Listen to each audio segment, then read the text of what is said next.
लड़ाई इतना बड़ा है कि सनातन के बारे में जो आज के डेट में जो सनातन से विमुख हुआ वो कहीं का नहीं रहा।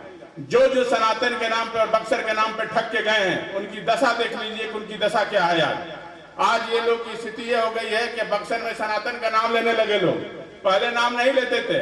आज जब जहां देख रहे हैं तो सनातन संस्कृति की लड़ाई लड़ने लगे लोग। ये है आप लोगों की ताकत है, ये आप लोगों की शक्ति है, जिसके चलते आज सारे लोगों ने आज सनातन का नाम लेना शुरू कर दिया। आज हम लोगों की लड़ाई है, आप बक्सर की लड़ाई है कि माननीय मुख्यमंत्री को रमरेखा घाट पे आना पड़ा। आज तक 20 सालों में कोई मुख्यमंत्री रमरेखा घाट पे नहीं आया, लेकिन ये आपकी लड़ाई का दिन है कि बक्सर में भी मुख्यमंत्री को आना पड़ा। इसी तरह से हम लोग लगे रहे तो निश्चित तौर पे जिस तरह से अयोध्या का इतिहास बदला है वैसे ही विश्वामित्र की नगरी और बक्सर का भी इतिहास बदलेगा। ये हम पक्का आपको वादा करते हैं। इसके लिए विश्वामित्र सेना जो है इस हर तरह से लगी हुई है। जहां जहां संस्कृति सनातन का धरोहर का हमारा नुकसान होगा उसकी लड़ाई लड़ेगी विश्वामित्र सेना, और बक्सर से निकल के बिहार से लेकर देश तक की लड़ाई लड़ेगी। ये विश्वामित्र सेना का निर्माण जो है ये बक्सर में हुआ है, और ये बक्सर भगवान श्री राम की धरती है, विश्वामित्र की नगरी है जहां पे। और देखिए एक तो सबसे बड़ा चीज ये है कि बक्सर में वामन अवतार हुआ, कितना बड़ा विष्णु भगवान का दूसरा अवतार हुआ वामन अवतार। लेकिन ये हम लोग बक्सर के बाहर के लोग कोई नहीं जानता है कि वामन अवतार जो है बक्सर में हुआ। आज तक उसको उपेक्षित रखा गया है। इतने सांसद हुए, इतने प्रधानमंत्री की करीबी रहे लोग, जो पीएम के करीबी रहे, वो हमारे बक्सर की संस्कृति सनातन की बात नहीं कर पाए, नहीं बता पाए। काहे नहीं बता पाए? इसलिए वो खुद काले थे, उनमें 50 तरह का छेद था, इसलिए लोग नहीं बताया। और बक्सर के थे ही नहीं, इनको तो बक्सर को लूटना था, लूट के लेके गए बक्सर को। अब फिर लड़ाई समझते हैं कि बक्सर में आएंगे और फिर किसी तरह से लोगों को बरगलाएंगे और फिर यहाँ से एमपी और एमएलए बनेंगे और अपने अपने घर को भरेंगे, अपने बच्चों को जो है विदेशों में घर बनाएंगे, राजधानी में घर बनाएंगे और बक्सर के नाम पे ठगते रहेंगे और बक्सर की जनता को खाते रहेंगे। लेकिन अब ये संभव नहीं है।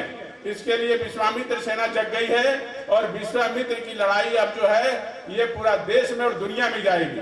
जिन्होंने विश्वामित्र जी एक ऐसे ब्रह्म ऋषि थे जिन्होंने गायत्री मंत्र का जो है इन्होंने लिखा, जो आज हम लोग पूरी दुनिया में गायत्री मंत्र जो उच्चारण करते हैं, जो पढ़ते हैं, जिससे हमारे दुखों का नाश होता है। ये गायत्री मंत्र हमारे महर्षि विश्वामित्र जी ने ही लिखा था। लेकिन क्या कारण ऐसा रहा कि हमारा बक्सर उपेक्षित रहा?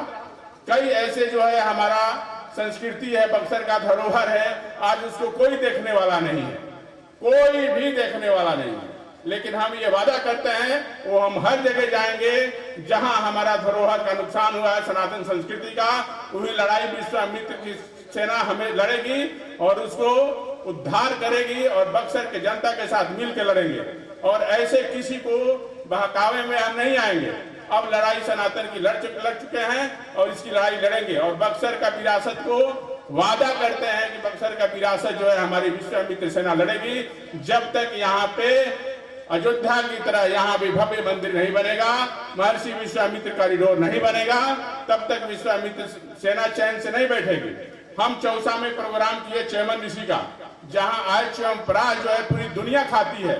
कोई ऐसा नहीं है जिसके घर में च्यवनप्राश नहीं जाता है पूरी दुनिया में। लेकिन ये कोई नहीं जानता है कि बक्सर के में एक चौसा जगह है जहाँ च्यवन ऋषि तपस्या करते थे और वहां से ये च्यवन ऋषि और च्यवनप्राश का निर्माण हुआ। क्या कारण है कि इतना उपेक्षित रह गई? इसलिए ये हम वादा करेंगे आप लोगों के साथ कि आप लोग मेरा साथ दीजिए और इसमें विश्वामित्र के सेना के साथ जुड़िए और लड़ाई बक्सर की सम्मान की लड़ाई लड़ना है। ये बक्सर की सम्मान की लड़ाई है। इसकी लड़ाई अकेले हम नहीं लड़ सकते हैं, सारे बक्सर के लोगों को एक साथ मिलके ये लड़ाई लड़नी होगी। प्रभु श्री राम के द्वारा स्थापित है रामेश्वरम मंदिर यहाँ पे, जो उसको भी इंद्रदेव ने जो है स्थापना किया था उसको। यहाँ पे जो लोग बताते हैं आज उसको भी उपेक्षित रखा गया है। इसका क्या कारण है? इसलिए उसके बारे में कभी बताया ही नहीं गया। हम यही चाहते हैं कि ये बक्सर का जो विरासत और सनातन संस्कृति का जो है उत्थान हो और बक्सर एक हिंदुस्तान में एक अपना, जिस तरह से अयोध्या, जिस तरह से काशी की लड़ाई है, वैसे बक्सर का भी पहचान बने और बक्सर में एयरपोर्ट बने। इससे क्या होगा कि हमारे जितने लोग हैं सबको रोजगार मिलेगा, पर्यटन का बढ़ावा मिलेगा, तो बक्सर में रोजगार मिलेगा।